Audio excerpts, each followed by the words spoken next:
Agile is not new. It's newish to education, but it's been working consistently and very well for especially IT companies for decades. So why are we not using that? It's not like it's not proven.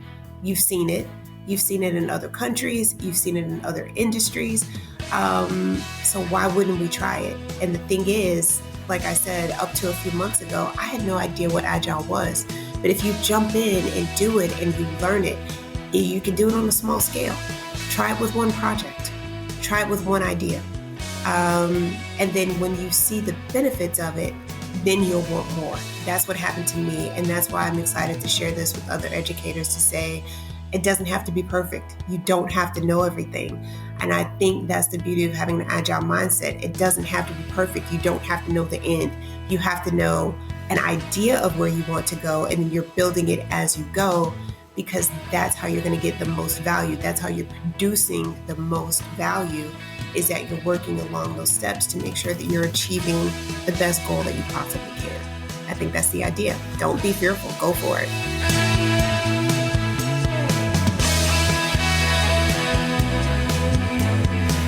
Welcome to episode 19 of the Learn and Unlearn podcast, where I have a conversation with Roslynn Jackson. Roslynn is an educator and the co-founder of the Agile Mind, which strives to help teachers learn to use an agile mindset and prepare students for the real-world challenges ahead of them. Join us in this case study about using Agile in education.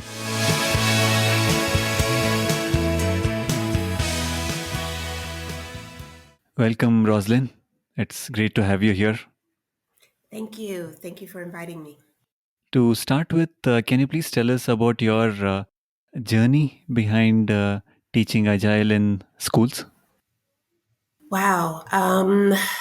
I actually was introduced to Agile through a friend and a colleague at my school, Jessica Cavallero. Until probably about last February, I had no idea what Agile was. Traditionally, I was a project-based learning teacher. I teach 7th grade science in a private school.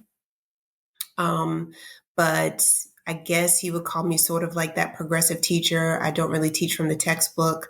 I love to do hands-on kind of learning, try to apply real-world type of scenarios to help them do problem solving, definitely projects, try to infuse technology, etc.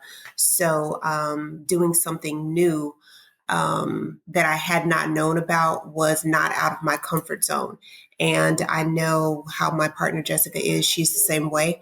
We try to make sure that we do different things that can open our students' eyes to new and different things. So even though I did not know what Agile was, I was all in because I know Jessica, so I trust her. It was definitely an experience. The way that we received our training was through leaf.org, and our trainer was Jeff Burstein. And what we did was we applied it to our personal lives first. And I think that's important. It showed me really how Agile is a methodology. It's not an app. It's not a program. It's a way of thinking and a way of applying certain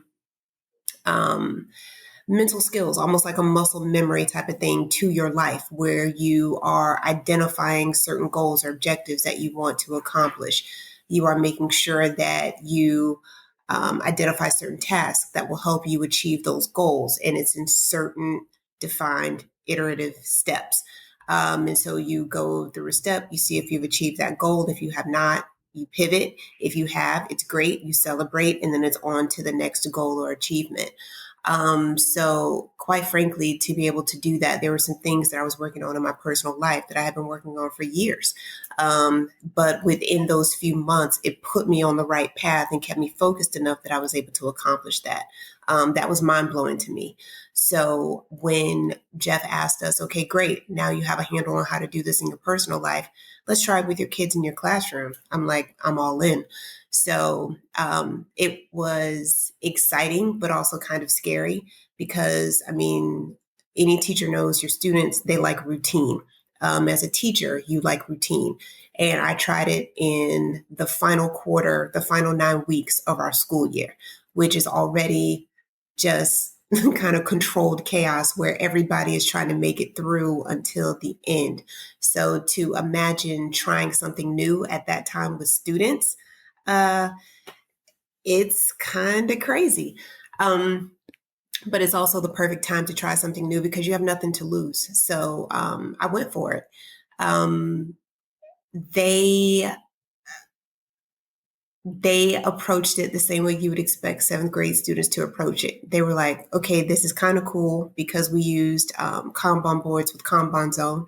So it's cool because it's technology. You already have that hook. But then they're like, whoa, whoa, whoa, wait, Miss Jackson, why can't we just use Google Drive? Why can't we use the same process we were doing before? Why do we have to make sure that we are keeping account of all the things that we're doing on the Kanban board? So they always want to know why, no matter what it is. If it's a project, if it's a game, if it's a new technology, whatever it is, they want to know why this is important. So making sure that because I had been through it, I could explain to them, you know what, guys, this is new. I get it. I did this. This was difficult when I first tried it.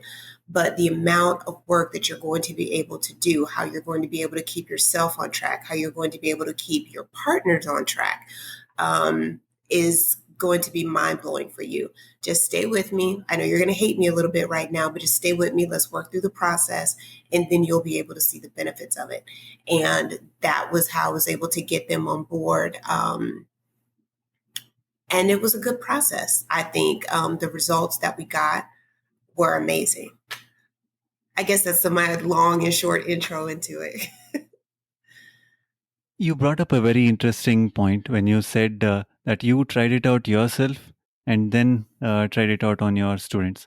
So, can you Yes. also tell us about how your experience was in your personal life before learning Agile and after learning Agile? That's a great question. Before I found out what Agile was, for me, I thought that I was organized, like a lot of us do.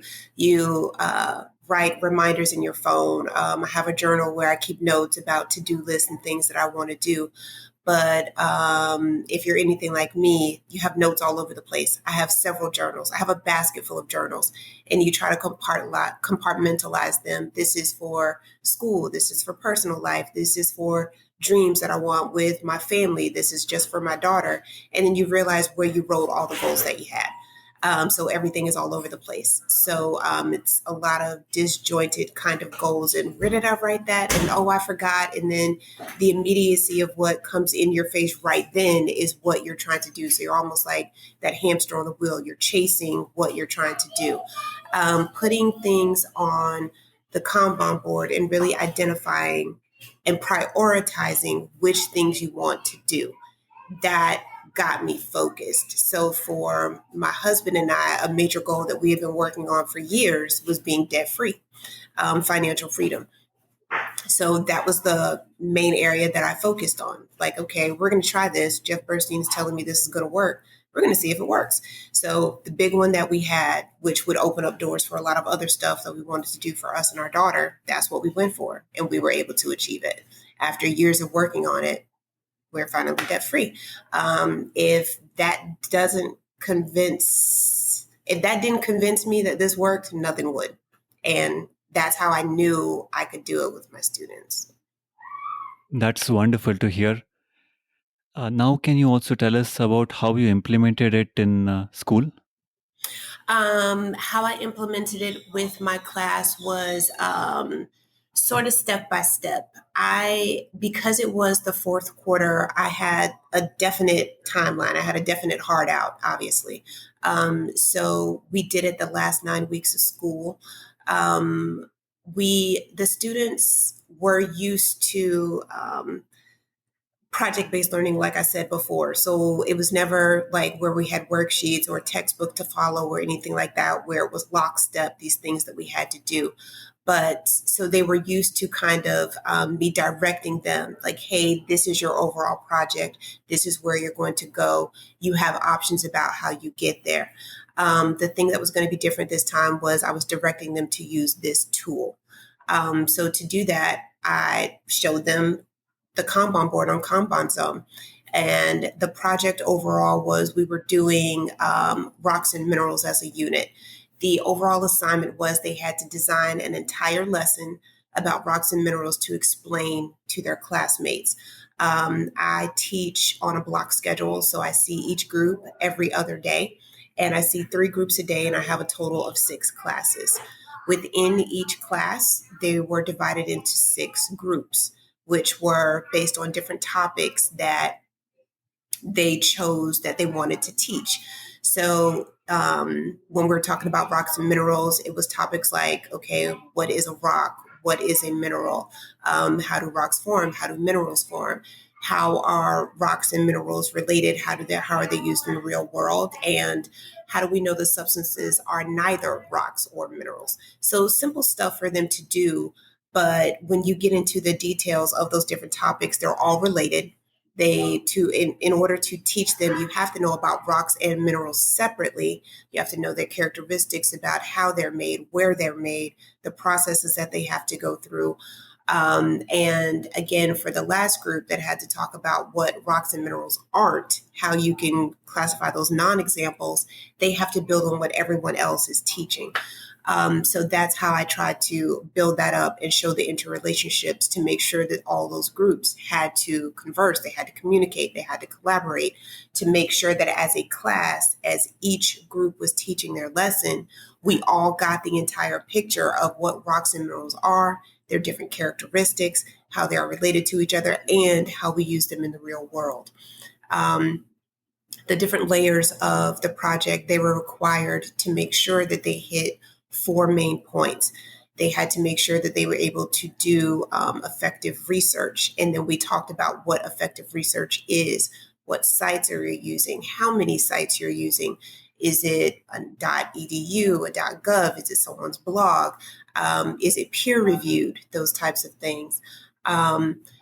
How could you break that research down into digestive chunks to make sure that first you understand it, but also that your classmates will understand it when you're presenting?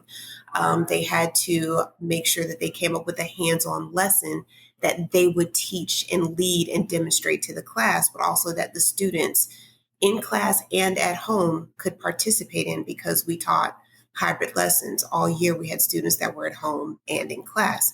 So they had to address the students that were home on Zoom as well with their hands-on lab. And then they had to do a reflection piece or slash assessment. So they had to be able to come up with their own way of assessing their classmates. Some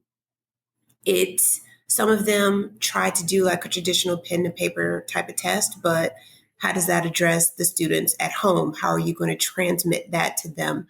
And it couldn't be like a traditional game that they play online, like Hoot. That's easy. That's lower level stuff. How are you going to get us involved with, we did this great lab. Now, how are you going to assess that we really achieved that knowledge? So it was challenging. At first, they had kind of like the big eyes, like deer in the headlights, to use an American term type of thing. Like, Ms. Jackson, how do you want us to do this? And so that's when the collaboration part started with their teams and with me, without giving them the answers, just asking them those questions. Well, what do you think you need to know? I might need to know what a rock is. Exactly. What do you think you need to know about minerals? What makes a mineral a mineral? Have you looked that up? And so just each time with each team in each class, it gave me the opportunity to go to each team, to ask them those questions, to see what they were talking about, what they were missing, and to make sure that what they were doing was actually keeping on the path for how we had to assess the learning at the end. Wonderful. So, this is also encouraging critical thinking and collaboration. Absolutely. In order to do this well, you had to talk to your teammates, and because they're learning this in order to teach it to someone else, this is where, as a teacher, you can facilitate that role. You're not just sitting back in the chair with your feet up. I'm actively walking around the room, whether they're working outside, whether they're working inside, because some of them went outside to observe, okay, what do rocks or minerals look like? Like, some of them actually got into it and did field study. Is this a real rock, or is this a rock that our school just made and they got here and to develop? And then we went through, okay, what are the characteristics of a rock? How can you tell whether this is a mineral? Is it man-made or not? Why does that matter?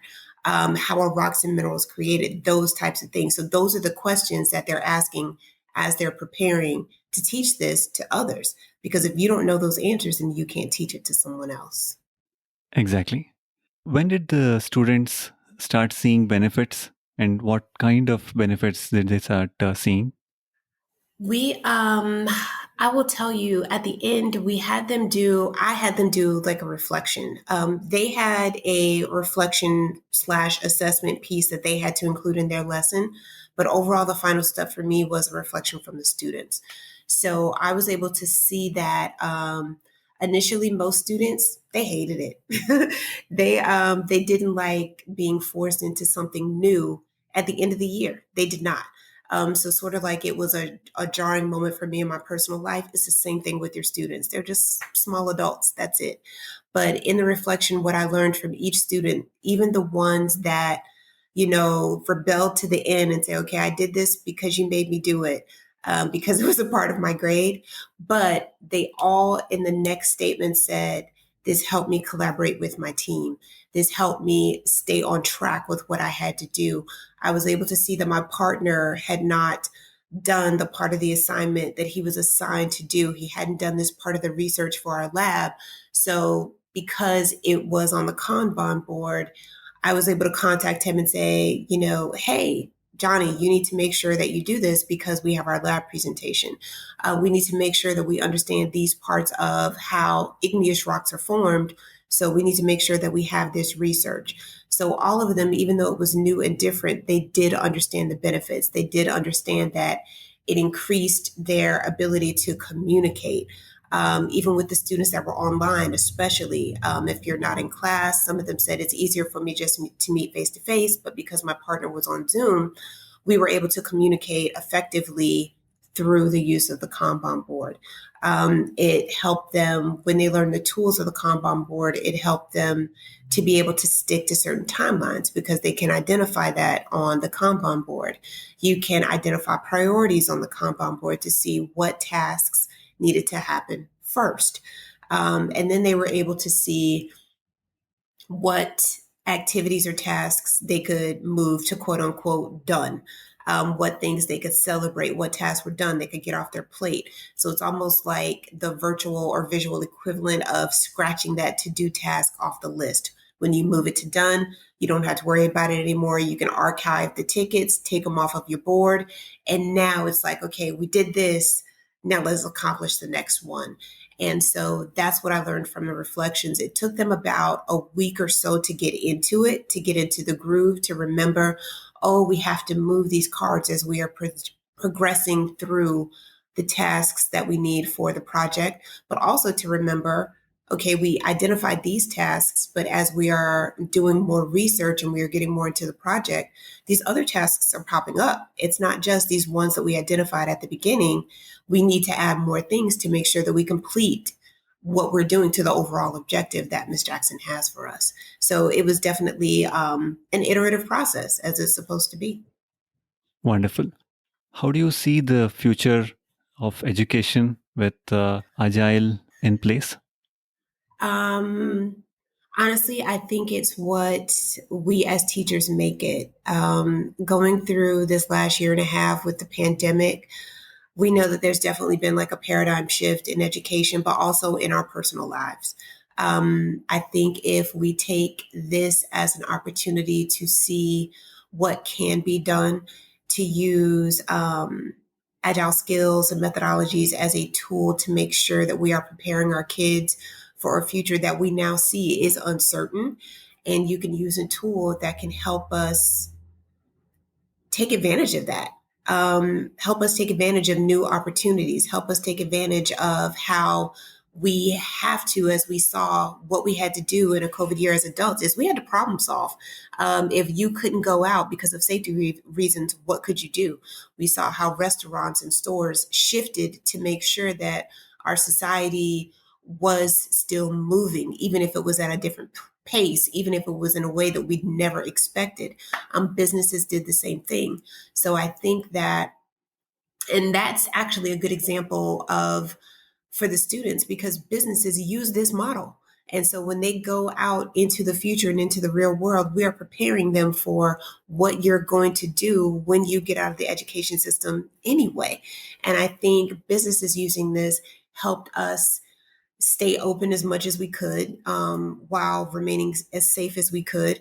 And I think doing this in class, helping students problem solve, helping teachers problem solve to make sure that we are creating the most effective and realistic lessons we can, and seeing our students go through using a similar process to solve the problems that we are presenting them with, or even better, the problems that the students are generating that are personal to them and their experiences. We are modeling for them what they are going to have to do in the real world, whether it's in their personal life, whether it's in the companies with whom they will be employed later. It's all interconnected. And this is a process that has been proven time and time again to work to help us all problem solve. And I mean, what better example do you want in your classroom? So I think it's just opening the minds of teachers to see that this is not another thing that you have to check a box on. This is not another thing that like you don't want to do that is not going to be effective for you and your students.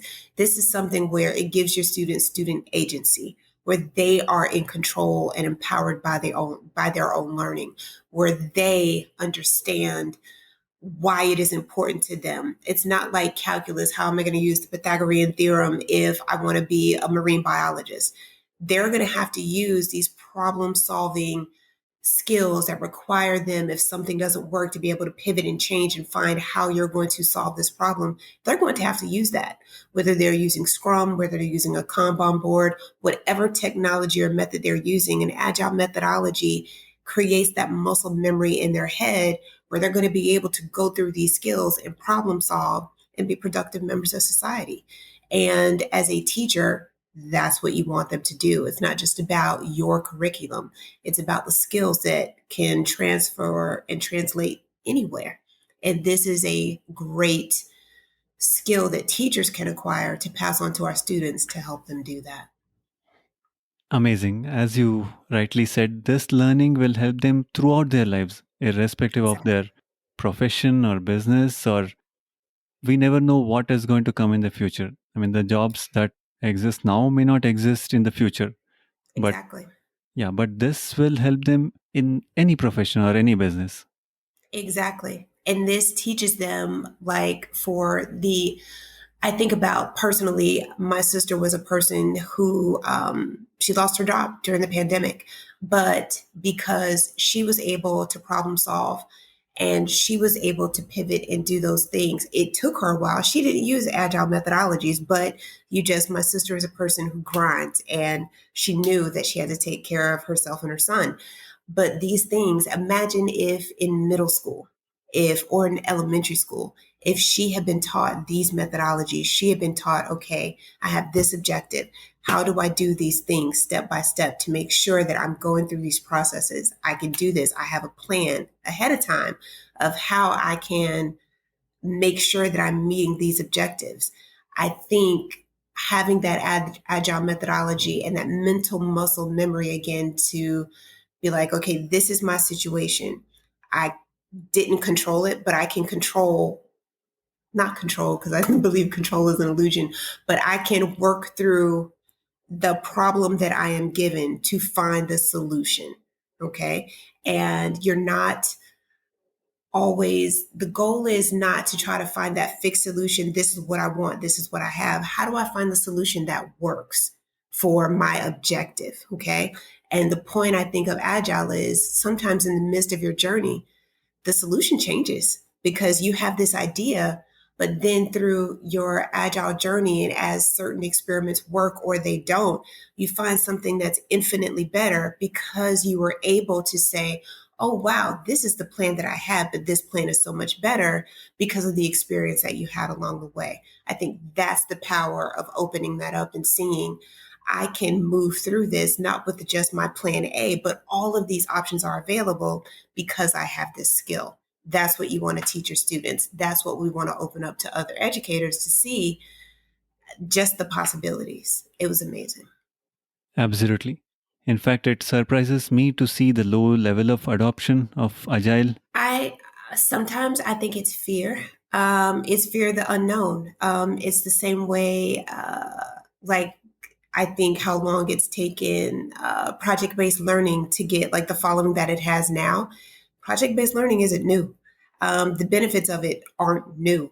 Just like Agile is not new. It's newish to education, but it's been working consistently and very well for especially IT companies for decades. So why are we not using that? It's not like it's not proven. You've seen it. You've seen it in other countries. You've seen it in other industries. So why wouldn't we try it? And the thing is, like I said, up to a few months ago, I had no idea what Agile was. But if you jump in and do it and you learn it, you can do it on a small scale. Try it with one project. Try it with one idea. And then when you see the benefits of it, then you'll want more. That's what happened to me. And that's why I'm excited to share this with other educators to say, it doesn't have to be perfect. You don't have to know everything. And I think that's the beauty of having an agile mindset. It doesn't have to be perfect. You don't have to know the end. You have to know an idea of where you want to go, and then you're building it as you go because that's how you're going to get the most value. That's how you're producing the most value, is that you're working along those steps to make sure that you're achieving the best goal that you possibly can. I think that's the idea. Don't be fearful. Go for it. Absolutely. Can you tell us your plans for the future? My plans for the future, what my partner and I are actually working on right now is we are trying to make sure that we are setting up plans to involve other educators. We're trying to get other educators at our school involved. There are right now a few teachers that are talking to us about starting the same journey that we did, doing an improvement kata with leaf.org, and our trainer, Jeff, setting them up with other trainers possibly that they can go on the same journey that we did to see it. I definitely think it's a benefit to see how you can use it in your personal life so you have that experience so you can do it with your students. There are also what we call learning flow journeys where you're doing what my partner Jessica and I did, where you're using it in your classroom. And so, what we're trying to do is invite other educators to embark on that journey as well. When you do it and you feel it and you see it, that's how you know it works. To use another crazy American saying, the proof is in the pudding. So you have to try it in order to do it. Just talking about it and reading books about it is not how you get the practice. We had to do it in order to see the benefits of it. So many times, especially as educators, you read a book, you watch a podcast, and it's like, okay, I can try that. You can do this for yourself and you can see it for yourself. And that's what we are trying to encourage others to do.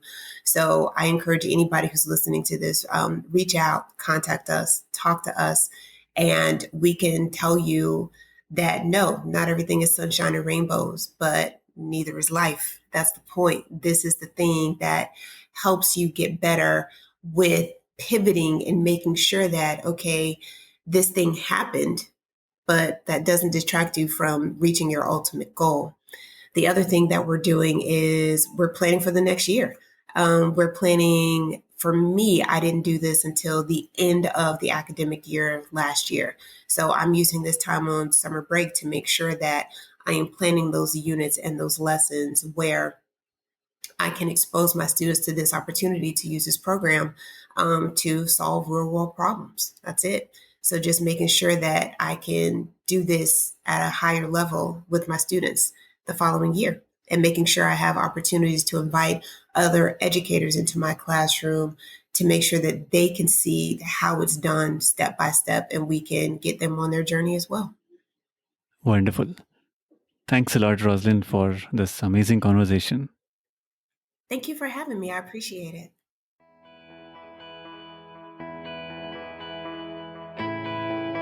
Thanks for listening. Please share this episode with parents and educators. Let's bring Agile to the classrooms. This is Gautam signing off. Until we meet again.